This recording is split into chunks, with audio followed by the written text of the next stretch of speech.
Questo è il popolo padano. Cosa sta succedendo invece nel partito? Noi ci colleghiamo con Luca Zaia, che è governatore del Veneto. Buonasera. Buonasera, buona Pasqua a tutti. Grazie. Lei è uno degli amministratori più importanti della regione. Come sta vivendo il Veneto i fatti di queste ultime ore? Sicuramente con apprensione, una grande preoccupazione per quel che si legge e anche con la volontà che ci sia chiarezza fino in fondo.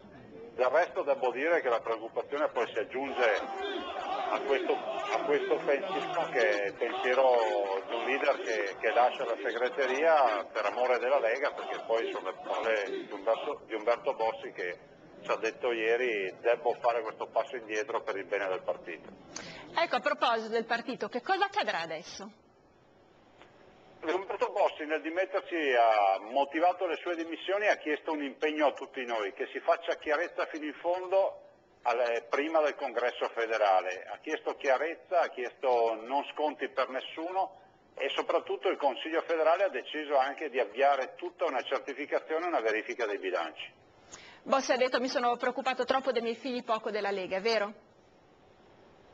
Beh, guardi, io non entro nella sfera privata del rapporto genitore-figlio, dico semplicemente che Bossi è un grande pensatore, una persona che ha scritto pagine di storia della politica di questo Paese, le sue idee restano assolutamente valide e c'è da dire come in altri casi, studiando i profili personali di questi grandi pensatori, poi magari si occupano un po' meno della vita di tutti i giorni, delle cose quotidiane, cose che magari poi vengono seguite da altra gente. Ringraziamo Luca Zaia, governatore del Veneto. Andiamo ad altro argomento. C'è un altro caso